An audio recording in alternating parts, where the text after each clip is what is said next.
Haleluya, shalom, shalom. Puji nama Tuhan, senang bisa berjumpa dengan Bapak Ibu Saudaraku dimanapun saat ini kita berada. Mari kita bersuka cita di hadirat Tuhan. Kita agungkan Allah kita, sebab rohnya sudah tercurah buat kita semua. Haleluya.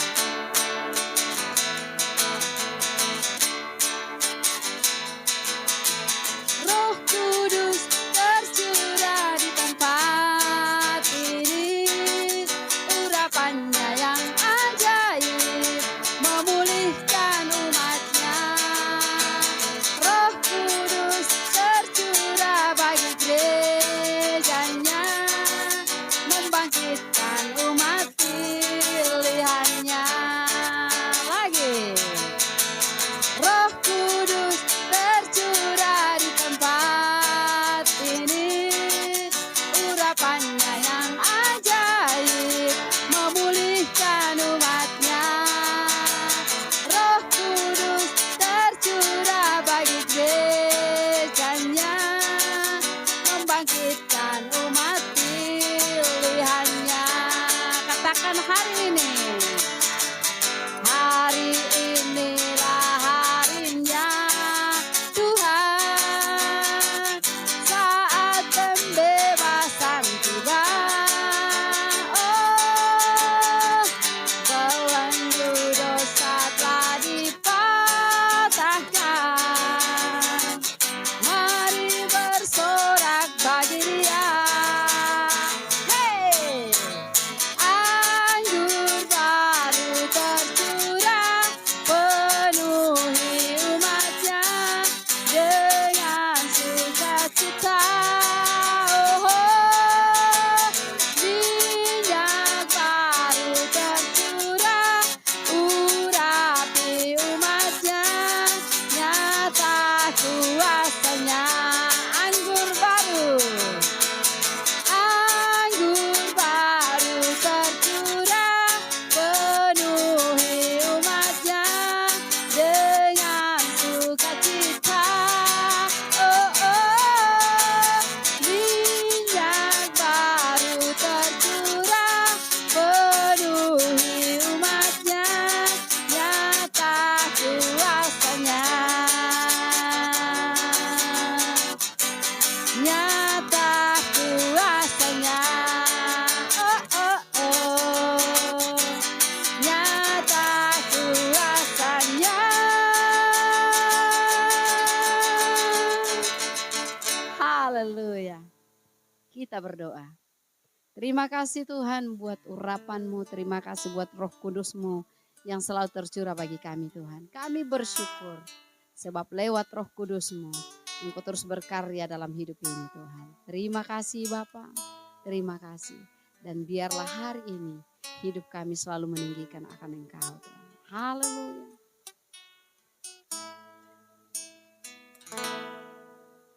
Yesus Tuhan ditinggikan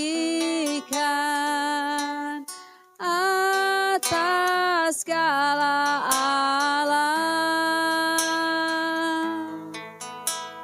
dimuliakan naik ke surga, berikan Roh Kudusnya.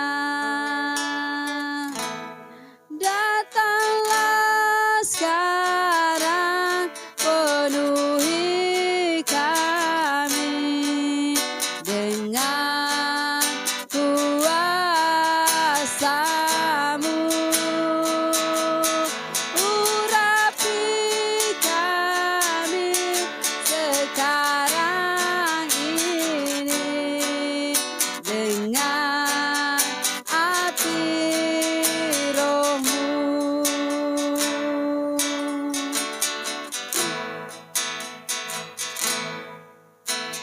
Ya Roh Kudus, curahkanlah urapan kuasa-Mu. Kau penghibur dan penolong dalam kehidupan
Kudus,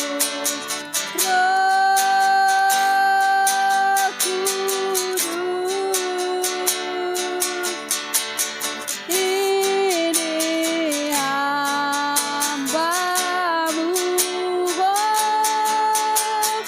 Roh Kudus,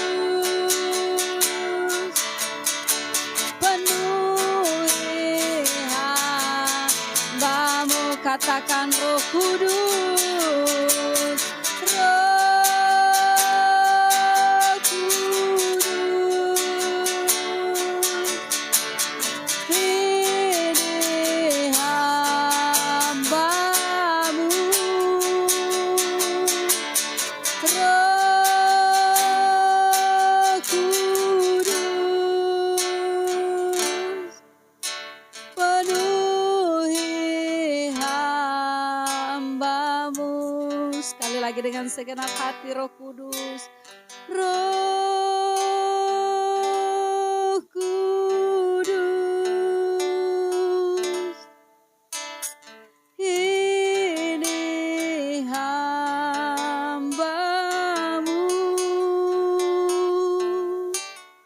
Roh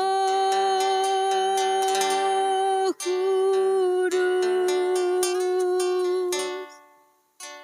penuhi hambamu. Haleluya, haleluya, penuhi kami dengan Roh Kudus-Mu, ya Allahku, ya Yesusku. Haleluya, haleluya, haleluya. Biarlah beralabase, kami perlu Engkau ya Roh Kudus, kami butuhkan Roh Kudus, memenuhi hidup kami, memulihkan hidup kami.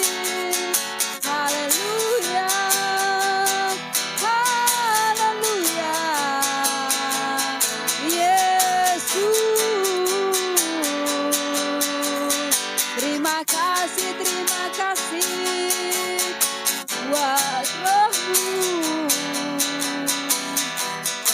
Haleluya. Oh, Kiara barala barala barala base. Kiara barala barala barala barala barala barala barala baso. Bagimu Tuhan. Haleluya. Bagi Dia segala pujian, hormat serta syukur kekal selamanya. Bagi Dia segala pujian, hormat serta syukur selama-lamanya. Mari sama-sama angkat tangan kita di hadapan Tuhan, nyanyikan. Dia segala pujian, hormat serta syukur kekal selamanya. Bagi Dia segala pujian, hormat serta syukur selama-lamanya. Selama-lamanya. Selama-lamanya.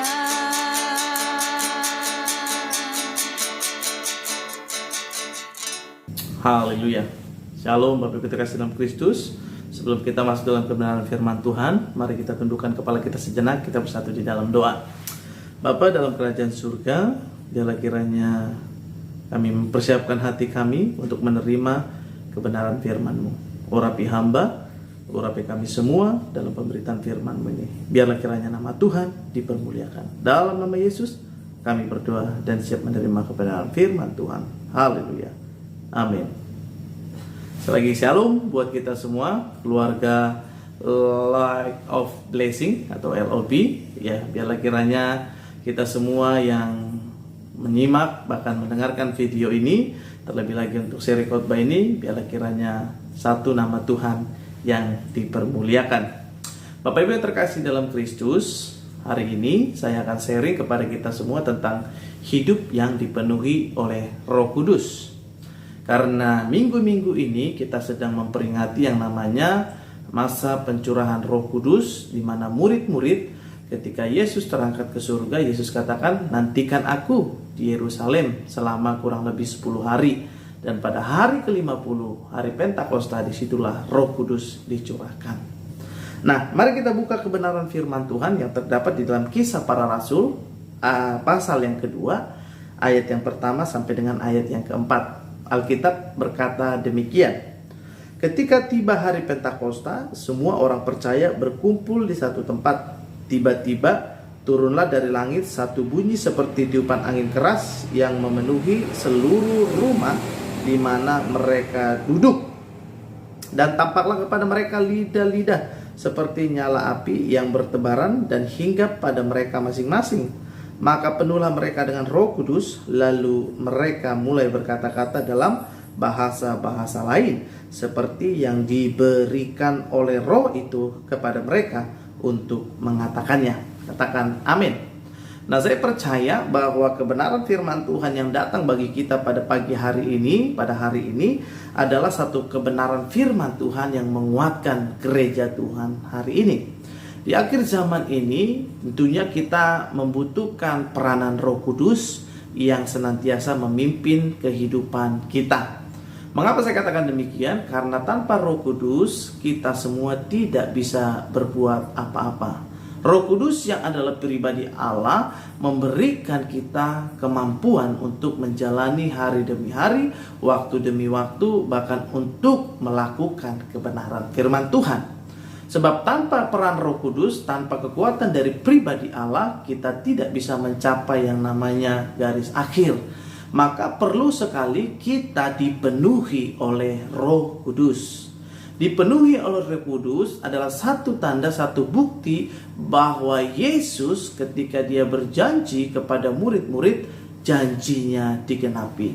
Ketika Yesus ada di Injil Yohanes, ketika masih bersama-sama dengan para murid-murid, Yesus banyak sekali memberikan pesan penting untuk murid-murid bisa survive, bisa bertahan untuk menjalani masa kehidupan mereka di muka bumi. Bahkan terlebih lagi ketika mereka murid-murid Kristus memberitakan Injil.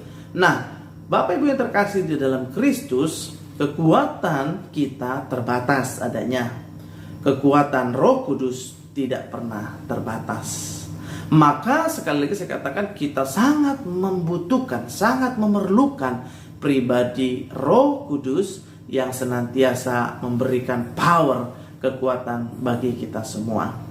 Nah, ketika kita kembali kepada konteks Kisah Para Rasul ayat 2, pasal 2 ayat 1 sampai 4, itu jelas sekali dikatakan bahwa ketika hari Pentakosta itu tiba, mereka para murid-murid itu setia menantikan janji Yesus.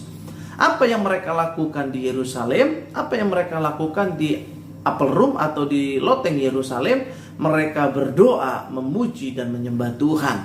Bahkan ketika mereka sehati bersama-sama unity untuk memuji dan menyembah Tuhan, Roh Kudus itu dicurahkan.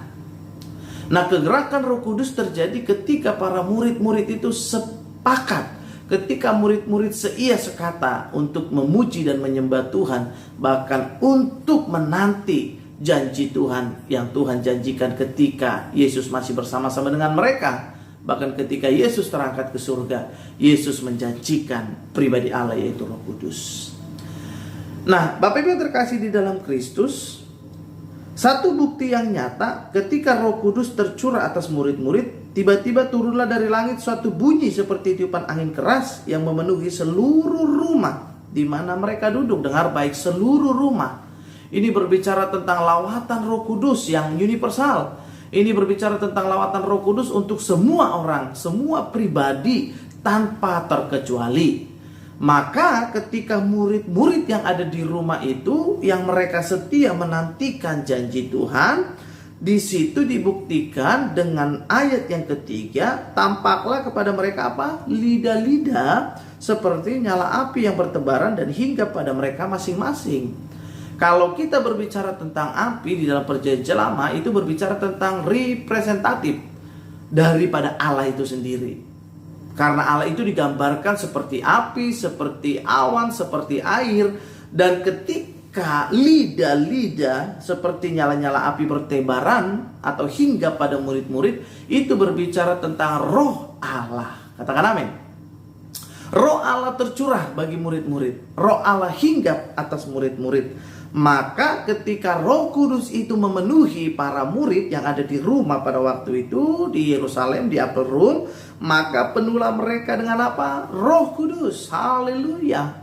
Ketika mereka penuh dengan Roh Kudus, tanda awal mereka dipenuhi oleh Roh Kudus, mereka mulai berkata-kata dalam bahasa-bahasa lain seperti yang diberikan oleh Roh itu kepada mereka untuk mengatakannya.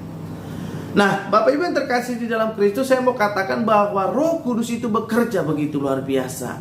Saya mau katakan bahwa Roh Kudus itu memiliki cara kerja yang begitu dahsyat, dan dia tidak pernah lalai untuk menepati janji-janjinya. Nah, nanti saya akan sharing buat kita semua, ada 3 hal yang harus kita pahami tentang hidup dipenuhi oleh Roh Kudus. Karena ketika kita menyadari, ketika Alkitab mencatat dipenuhi oleh Roh Kudus, berarti ada satu kekosongan di dalam kehidupan para murid. Maka murid-murid itu harus dipenuhi. Bejana mereka yang kosong, ke spirit mereka mungkin yang kosong, atau batin mereka, hati mereka yang mulai kosong, itu harus dipenuhi oleh Roh Kudus. Maka ada kata dipenuhi oleh Roh Kudus. Nah, saya tertarik dengan kata dicurahkan, itu berasal dari kata ekcheo. Ekcheo itu dalam bahasa Yunani memiliki pengertian begini, ditumpahkan atau menumpahkan. Jadi kalau kita melihat Roh Kudus dicurahkan dalam konteks Kisah Para Rasul 2 ini ayat 1-4, Roh Kudus itu dicurahkan, ditumpahkan. Wah, luar biasa. Ini berbicara tentang sebuah pekerjaan yang besar. Karena pencurahan atau dicurahkan itu bukan suatu bilangan yang kecil, tidak, tetapi bilangan yang besar. Saya punya analogi begini, saya contohkan, satu drum yang besar itu kosong. Bagaimana dia mau diisi? Itu harus dicurahkan oleh air atau diisi oleh air dengan keran yang terus menyala sampai tong itu, drum itu terisi penuh. Maka penting sekali namanya ketika bejana kita ini kosong, hidup kita ini mengalami kekosongan secara berpikir dan lain sebagainya, kita memiliki mungkin perasaan yang kosong, hampa, mintalah Roh Kudus supaya Roh Kudus memenuhi hidup kita semua. Amin. Maka kita ini sebagai bejana yang mau dibentuk oleh Tuhan. Ketika hati kita mulai kosong, hidup kita mulai mengalami namanya satu fase kekosongan, kejenuhan menjalani aktivitas hidup kita ini, dengar baik, minta penuhi aku ya Tuhan dengan Roh Kudus-Mu, agar hidupku, agar bejana ini bisa terus dipenuhi oleh aliran surgawi. Amin. Maka kata ekcheo itu ditumpahkan. Jadi kalau kita terjemahkan, Allah mencurahkan, menumpahkan, menuang Roh Kudusnya atas murid-murid pada waktu itu ketika mereka ada di Yerusalem. Bukan hanya dibagi sedikit, tetapi banyak porsinya. Ini kan kalau kata dicurahkan itu berbicara tentang porsi yang besar. Berbicara tentang satu tindakan yang begitu besar, yang tidak pernah dipikirkan oleh orang lain. Itu kan dicurahkan itu begitu. Kalau diberikan 1 liter, kita sudah tahu takarannya 1 liter. Diberikan 2 liter, kita sudah tahu 2 liter. Tetapi ini bayangkan kata dicurahkan, ekcheo itu tidak terbatas. Itulah karya Allah. atas kehidupan kita semua. Nah, Bapak Ibu yang terkasih dalam Kristus, seluruh keluarga rohani, orang percaya, orang Kristen yang saya cintai dan Tuhan kasihi, saya mau katakan begini, bahwa kita ini harus bangga. Bangga karena apa? Karena ada pribadi yang begitu luar biasa menemani hidup kita, dan itu dicurahkan bagi kita karena porsinya begitu besar. Karena ladang yang begitu besar ini perlu pencurahan Roh Kudus. Dan itu terjadi melalui kita, hamba-hamba Tuhan atau gereja Tuhan saat ini. Kalau bukan karena kita, kalau Tuhan tidak pakai kita, kalau bukan karena pekerjaan Roh Kudus yang Tuhan nyatakan dalam kehidupan kita, maka dunia tidak akan pernah mendengar kabar baik.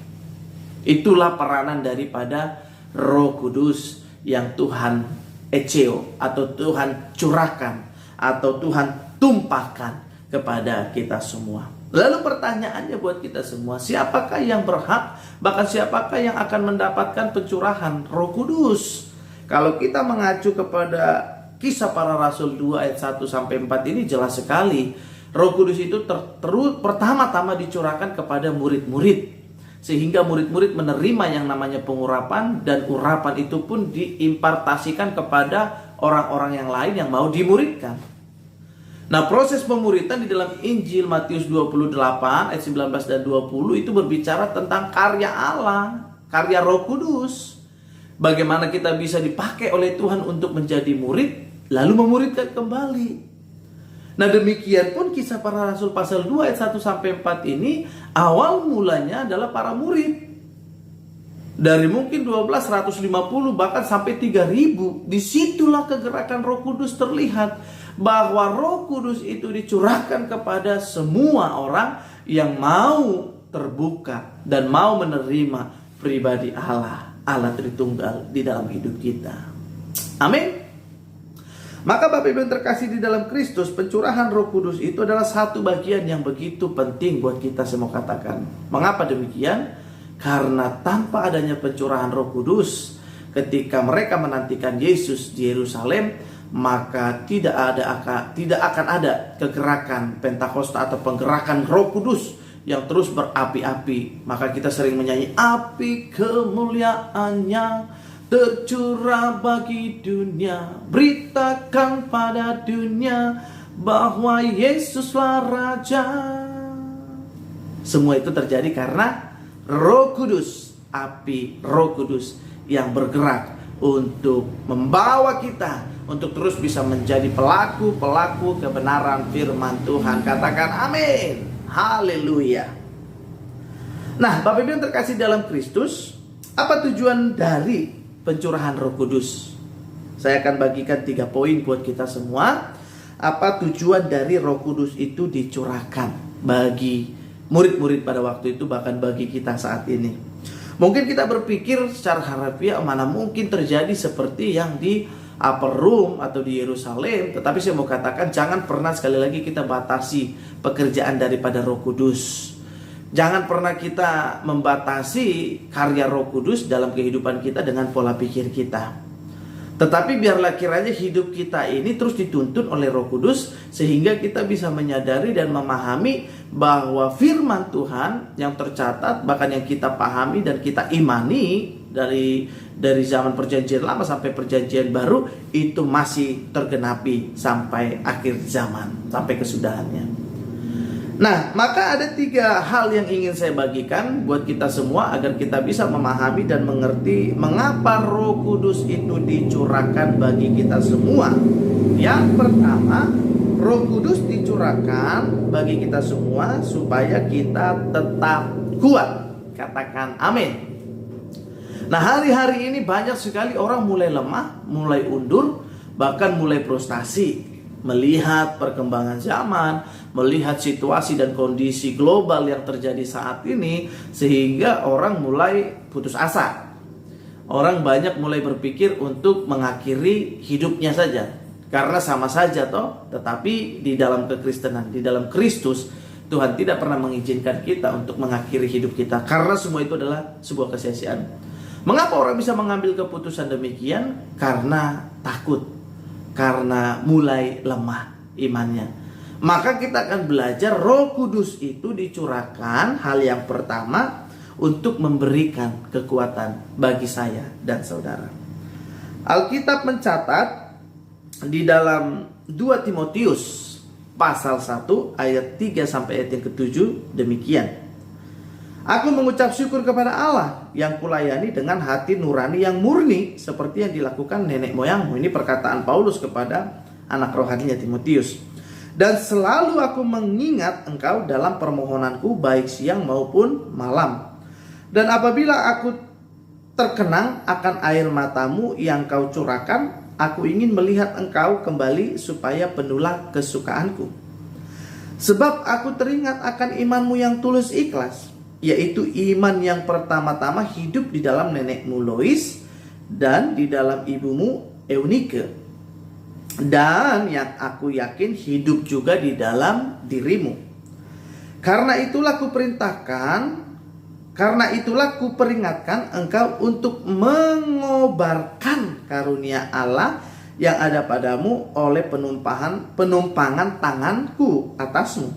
Di ayat yang terakhir dikunci demikian oleh firman Tuhan dalam tulisan Rasul Paulus kepada anak rohaninya Timotius. Sebab Allah memberikan kepada kita bukan roh ketakutan. Katakan amin.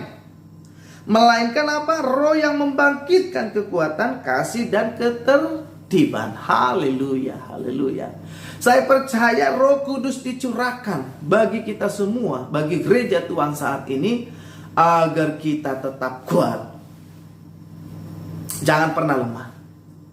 Memang seolah-olah sulit sekali kita menghadapi masalah demi masalah di tengah-tengah keluarga kita, di tengah bisnis kita, usaha kita, pekerjaan kita, pelayanan kita, dalam segala aspek. Mungkin sangat berat kita menghadapi tantangan yang ada saat ini. Tapi saya mau katakan, ingat, Roh Kudus dicurahkan untuk memberikan kekuatan bagi kita. Karena Roh Kudus itu diberikan bagi kita bukan membuat kita menjadi takut. Karena Roh Kudus itu dicurahkan bagi kita supaya kita bisa membangkitkan kekuatan. Bayangkan kita sudah kuat lalu dibangkitkan lagi. Ini berbicara tentang kita declare bahwa kita ini kuat. Aku kuat, aku kuat, aku mampu. Karena Roh Kudus yang memberikan kekuatan bagiku. Amin. Kita harus tanamkan prinsip kebenaran firman Tuhan ini di dalam setiap kehidupan kita, agar kita tidak mudah diintimidasi oleh iblis yang merongrong kita supaya kita lemah, supaya kita jatuh tergeletak dan lain sebagainya, kita tidak bangkit. Iblis sangat senang dengan hal-hal yang demikian karena melihat kita terpuruk.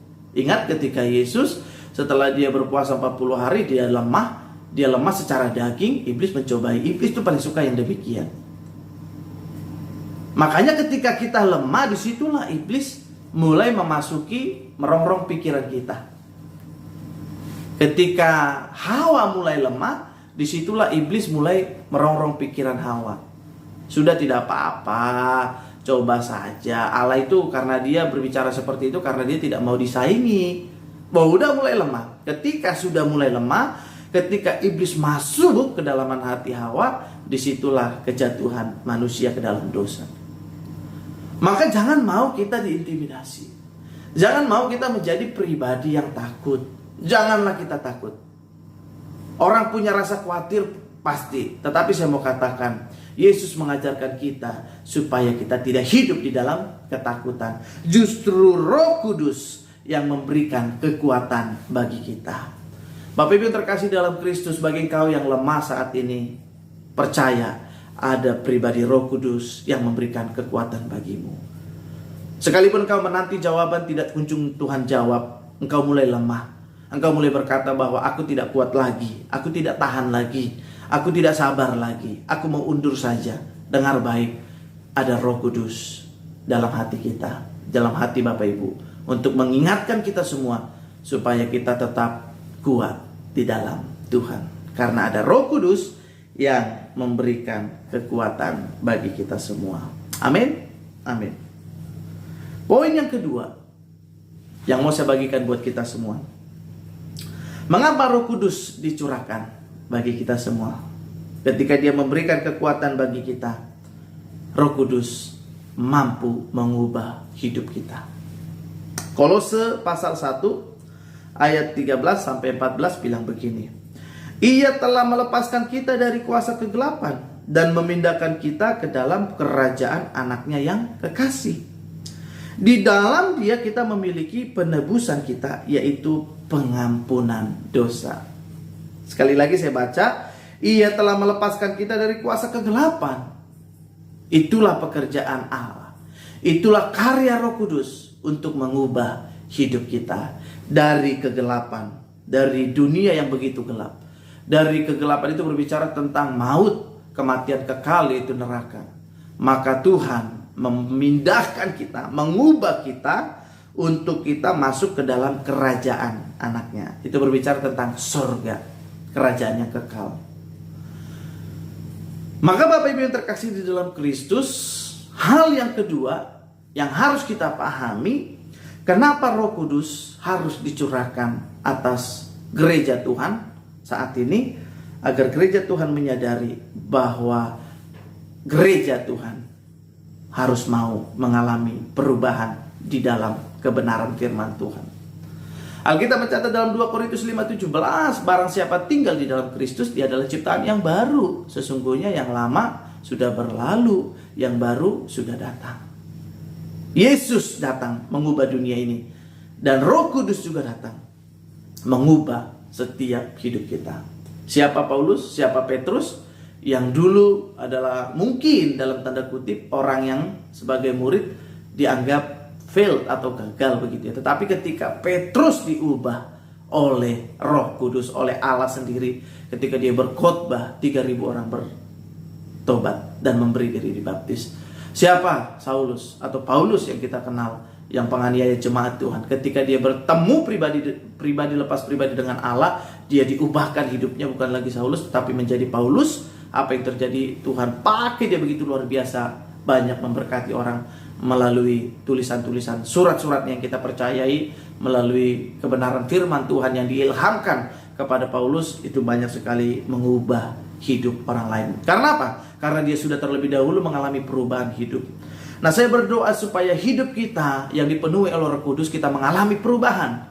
Yang tadinya kita pemarah, kita mulai berkurang marah-marah. Yang tadinya kita peminum, kita stop. Lalu kita perokok, kita stop merokok. Kita komitmen kepada Tuhan. Tuhan, aku mau diubahkan.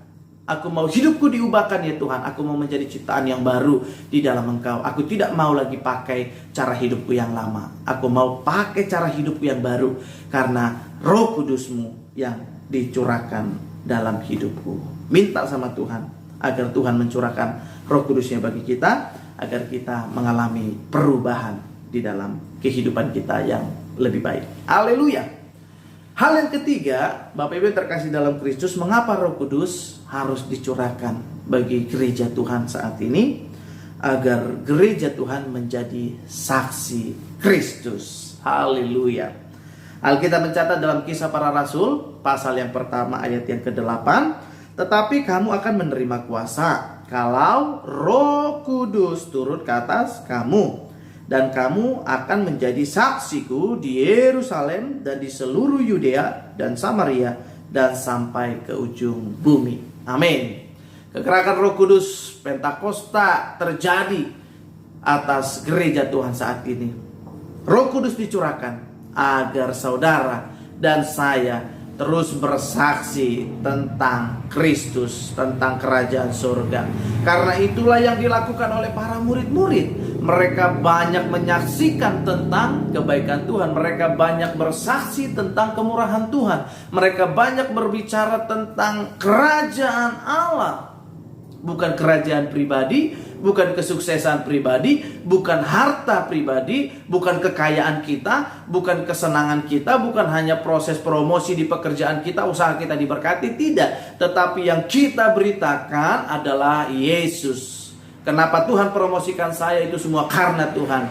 Kenapa Tuhan memberkati usaha saya? Itu semua karena Tuhan yang memberkati saya. Karena saya mengandalkan Roh Kudus yang senantiasa memimpin setiap usaha saya dan pekerjaan saya. Harusnya konsep berpikir kita demikian, dan yang kita lakukan harusnya ya demikian pula, sesuai dengan standar kebenaran firman Allah itu sendiri yang memerdekakan hidup kita. Amin. Maka hal yang ketiga yang harus kita pahami dan kita sadari adalah Roh Kudus itu dicurahkan bagi kita supaya kita menjadi saksi Kristus. Saya teringat ketika Paulus dia katakan bahwa celakalah aku kalau aku tidak bersaksi atau tidak memberitakan Injil atau tidak memberitakan kabar sukacita kepada semua orang. Apakah upahku dalam memberitakan Injil? Yaitu Injil itu sendiri. Itulah perjalanan Rasul Paulus yang begitu luar biasa. Sesungguhnya yang mendorong kita semua supaya kita juga bisa menjadi pelaku kebenaran firman Tuhan. Yang kita saksikan bukan hanya berbicara tentang masa lampau hidup kita, tetapi yang kita saksikan adalah kenapa saya bisa diubahkan. Itu semua karena Roh Kudus. Itu semua karena pekerjaan Allah. Itu semua karena Allah sendiri yang memakai saya supaya saya bisa menjadi saluran berkat bagi banyak orang. Itulah yang disaksikan, itulah yang harusnya kita saksikan agar kita bisa menjadi saksi Kristus. Maka kita harus menyadari hari-hari ini, minggu-minggu ini kita sedang memperingati yang namanya pencurahan Roh Kudus. Roh Kudus dicurahkan bagi kita semua supaya kita bersaksi tentang Yesus. Maka bersaksilah tentang Yesus di tengah-tengah keluarga kita, tengah-tengah pekerjaan kita, di tengah-tengah ministry kita, dimanapun kita berada. Teruslah bersaksi tentang Yesus, karena kita bisa melihat pekerjaan Roh Kudus yang begitu luar biasa memenuhi setiap kehidupan kita. Bukan karena hebat dan gagahnya kita, bukan karena kekuatan kita semata-mata, tetapi itu semua karena karya daripada Allah melalui Roh Kudus pribadinya yang dicurahkan bagi kita semua. Haleluya. Dari tiga hal ini kita bisa belajar bahwa Roh Kudus dicurahkan bagi kita semua agar kita menyadari bahwa ada kekuatan di dalam Roh Kudus. Roh Kuduslah yang memberikan kekuatan bagi kita semua. Roh Kuduslah yang memampukan kita untuk kita menjalani hidup ini hari demi hari, waktu demi waktu.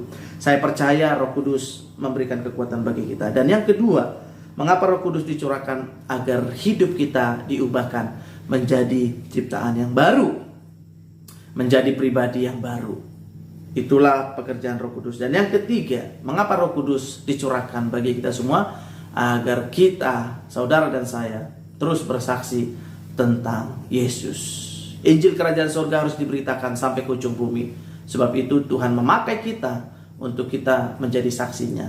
Tentunya Tuhan memakai kita dengan tanda awal ketika kita menerima yang namanya Roh Kudus. Yang Roh Kudus dicurahkan bagi kita semua, bagi gereja Tuhan saat ini untuk menjadi saksinya. Haleluya. Demikian firman Tuhan yang bisa saya sampaikan buat kita semua. Saya berdoa biarlah kiranya Roh Kudus memenuhi setiap kehidupan kita semua dan memampukan kita untuk kita bisa melewati hari demi hari, waktu demi waktu, karena Roh Kudus senantiasa bersama-sama dengan kita. Haleluya. Kita tundukkan kepala, kita bersatu di dalam doa. Bapa di dalam kerajaan surga, hamba sudah selesai berbicara tentang topik dipenuhi oleh Roh Kudus. Tapi sekali lagi Bapa, hamba terbatas adanya. Tapi hamba percaya Engkau pribadi yang tidak pernah terbatas. Roh Kudus, Engkau yang mengurapi kami semua. Jikalau kami lemah, Engkau yang memberikan kekuatan. Jikalau kami masih memakai cara hidup kami yang lama, Tuhan ubahkan kami agar kami menjadi pribadi yang baru. Jikalau kami belum bersaksi sekalipun kepada keluarga kami, orang banyak, Tuhan melalui momen ini, Roh Kudus yang dicurahkan bagi kami mulai berani bersaksi, memberitakan Yesus kepada semua orang. Yang kami mau saksikan tentang Tuhan, bukan tentang kami, tetapi semua tentang pertolongan dan penyertaan Tuhan di dalam setiap kehidupan kami. Haleluya. Hamba sudah selesai berbicara, tapi sekali lagi Roh Kudus, Engkau yang bekerja dan menerjemahkan lebih sederhana lagi bagi kami tentang kebenaran firman-Mu ini. Terima kasih Tuhan, hamba berdoa secara khusus untuk LOB, Light of Blessing Ministry, Diberkati seluruh pengurus, bahkan hamba-hambamu yang senantiasa menabur di dalam ladang misi ini. Diberkati Tuhan, biarlah kiranya sebagai terang dimanapun mereka berada. LOB menjadi berkat, menjadi terang bagi gereja, bahkan bagi orang-orang yang belum percaya kepada Tuhan, agar nama Tuhan dipermuliakan melalui light of blessing ini. Tuhan, hamba berdoa diberkati semua pengurus yang ada Tuhan. Dalam nama Tuhan Yesus hamba berdoa dan mengucap syukur. Biarlah kiranya berkat, damai, sejahtera, sukacita surgawi daripada Allah Roh Kudus senantiasa menyertai kami semua dari hari ini sampai Maranatha. Tuhan datang kembali menjemput kami semua. Di dalam nama Tuhan Yesus Kristus kami berdoa dan bersyukur. Haleluya, haleluya. Amin. Amin, amin. Tuhan Yesus memberkati kita semua. Roh Kudus dahsyat. Haleluya.